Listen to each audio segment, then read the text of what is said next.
Good evening. Around 11:15 this morning, Prince George's County Police got a call that two men were being attacked by dogs.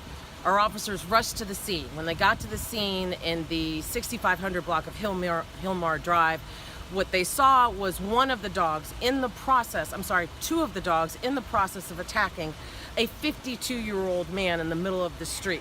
The officers immediately engaged with those dogs. Now, what had happened just prior to that was the same dogs attacked a 72-year-old man. That man was very seriously injured on his face and in his hands, and he was being tended to by the ambulance when our officers arrived on the scene when they got the phone call. They immediately engaged with the 52-year-old man, another person just walking down the street attacked by two loose dogs.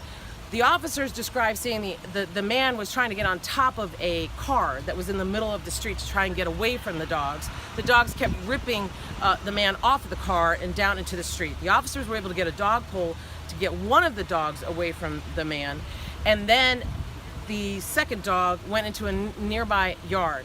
At that point, that dog came towards the officers. At this point, there are three officers at that point, tried to attack those officers. On the second attempt to attack them, the officers discharged their weapons and fatally wounded that dog. Now, the dog, meantime, who was on the pole, strangled himself. He was acting in a very aggressive way, strangled himself on the pole. That dog was also deceased here at the scene. There was a third dog who was out here, again, on the loose, but had not engaged in either of the attacks.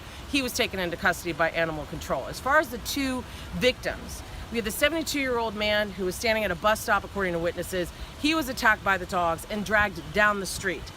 We want to thank very sincerely our residents who came forward and tried to assist that man.